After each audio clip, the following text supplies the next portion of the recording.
આપોઆપ અને ગુરુ બોધથી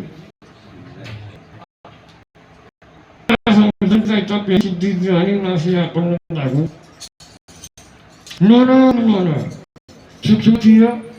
સૂક્ષ્મ પરમાણુ છે, પરમાણુ એનાથી વિશેષ કશું મોટું હોય નહીં. એને સિદ્ધિ કરી. હવે આ સિદ્ધિ જો જાય બરાબર તો પ્રભાત આપોઆપ છે. ગુરુ બોધથી સમજાય આ સિદ્ધિ. ગુરુ બોધ વગરના તંત્ર ગાય છે. હવા થવાની જરૂર છે, હવા થવાની જરૂર છે. બરાબર માનવ કરવાની જરૂર નહીં, કોઈ મોડું જરૂર નહીં. બ્રહ્મ સ્વરૂપે થવાની વાત કરી છે. આ કઈ પહેલી અણિમા સિદ્ધિ, મહિમા સિદ્ધિ બધા કરે છે ને કે છે. બીજી મહિમા નોમ છે મોટું થવું. એમાં કહ્યું મહિમામાં મોટું થવું એમાં કહ્યું છે જનક મોટાનું માનું બુદ્ધિમાનું એ નહીં. મોટાનું જનક મોટાનું માનું બુદ્ધિમાનો એ કહ્યું સર્વને મોટા આપે તે જ મોટો સર્વ છે. મહિમાની અંદર શું કરવાનું છે? સર્વને મોટા આપે તે જ મોટો સર્વ છે. કૃષ્ણ પૂજા પૂજનીય પુરુષો છે. કૃષ્ણ પરમાત્માએ બધાની પૂજા કરી એટલે કૃષ્ણ પૂજનીય પુરુષો જેમણે એમની પૂજા કરી એમનાથી પણ એ પૂજા આપે છે. કૃષ્ણ એ પૂજા સૌ અને કૃષ્ણ પૂજાયા વર્યથી છે. હરિની વાત મારો ભક્તનો હું દાસ છું. કૃષ્ણ પરમાત્મા બોલ્યા કે ભક્તનો હું કોણ છું? દાસ છું. ભક્તજન કહેતો સુન્યા છે દાસનો હું દાસ છું.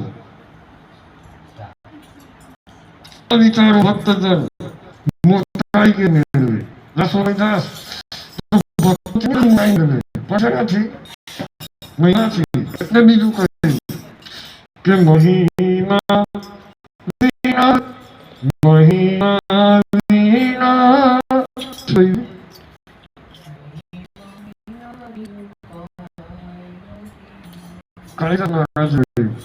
કે ગુરુજી મહિમાને શું કહું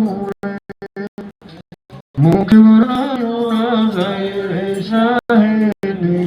ગુરુજી મહિમાને શું કહું. ગુરુજીના મહિમાને શું કરું? અહીં કહે છે કે ભાઈ ગુરુ બોધથી ના સમજાય.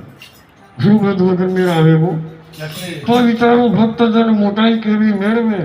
વાત આ કદની નહીં જે શું પદાર્થને કરે કહે. આ કદની વાત નહીં. મોટું એ કહેવાય કે મોટું કશું નહીં એના વગર. પરમાત્મા એ નાનામાં નાનો મોટામાં મોટું એ કહેવાય કે મોટું કંઈ એના વિના નથી. અન્ય મોટું હોય તો શું પેલા મોટાની જો મોટું હોય પેલા મોટાની પેલું કરીએ લાવી કરે. માપ મોટાનું વિચારો તો મુજાય છે. માપથી પર જેને ગાય છે તો કદ માપથી પર વેદો જેને ગાય છે. મન વચન શુભ કર્મથી પ્રભાત મોટો થાય છે. કેવી રીતે? મન વચન અને મહિમાની સિદ્ધિ પ્રાપ્ત કરવી હોય તો મન વચન કર્મ કે પ્રભાત મોટો છે. તે તો આપોઆપ છે. આ બીજા નંબરની સિદ્ધિની વાત કરી. શું કર્યું? બીજા નંબરની સિદ્ધિ. હવે ગરિમા નામની સિદ્ધિ આવી. કઈ સિદ્ધિ? ગરિમા સિદ્ધિ છે. ગરિમા નામની ત્રીજી તે છે ભારે થવાની વાત. શું થવાનું? ભારે થવું. તોંદ જેનું આપણો લોક કહે સમજી જવું. આપણો તોંદ કરે અંતકટમાં આપણી ગણતરી થાય. ગરિમા જળવાય. તે જ ભારે જાણીએ કે બીજું ભારે ના મળે. ભારે કોને જાણવાનું? કે એનાથી બીજું કશું ભારે હોય એનાથી બધું અંકું. જો મળે ભારે તો જાણો સિદ્ધિ પ્રથમ ની ચડે. અને જો ભારે મળે તો સિદ્ધિ પહેલું જે હોય એની ટળી જાય. ભાર રાખીને સદા જગલોકમોએ વર્તવું. શું રાખવું? આ વાતનો ભાર રાખવાનો અને આ જગતમાં વર્તવાનું. નહીં તો જઈએ મૌનથી, સમજો નહીં જગમો લઉં. થોડોક ભાર રાખવાનો આ વાતનો, વિચારવાનું.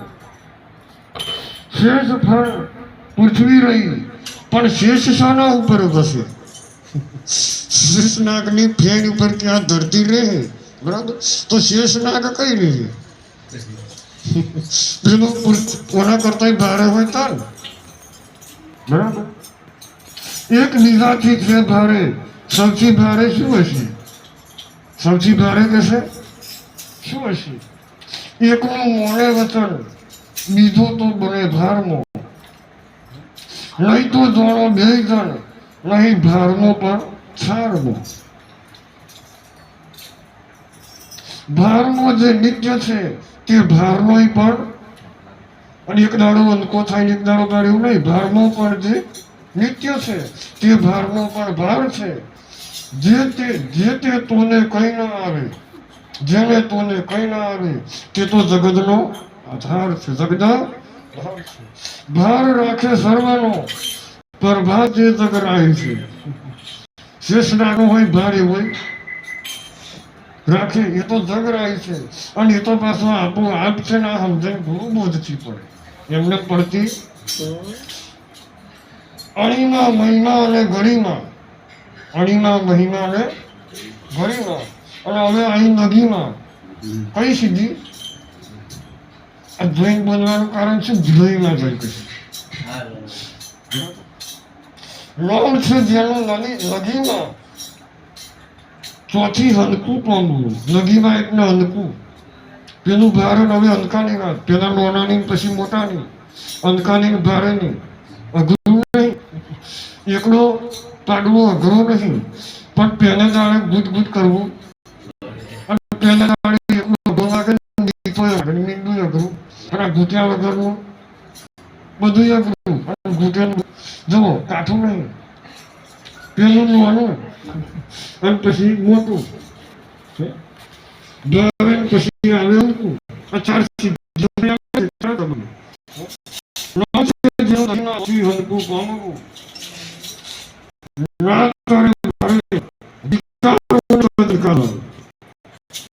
વિકારો તજીને માન આપે કોઈ જોતો, ભાવ એનો જાણવો. કોઈ માન આપે તે ભાવ જાણવો. સત્ય છે કે અભિનય? સત્ય છે કે નાટક?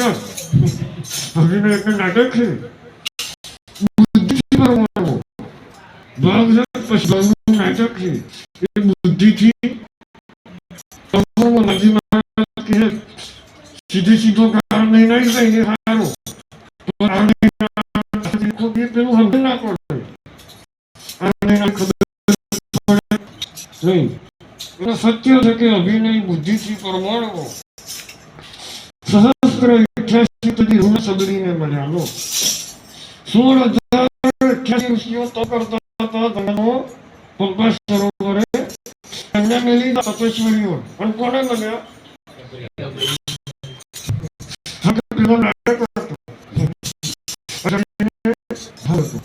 જેની મતી સબરી થઈ હોય તે સબરી, આપણી થઈ હોય તો આપણી સબરી. અને જો સબરી મતી થઈ હોય તો મને સહસ્ત્ર 88 તજી રઘુનાથ સબરીને મળ્યા. નારને વળી વરાણ અનકી. એક તો નારી અને પછી એની વરાણી અનકી. અને એથી પણ એ તો અનકા થાય, કે મન્યા એટલે અંકલ મને એટલે અનકુત થાય.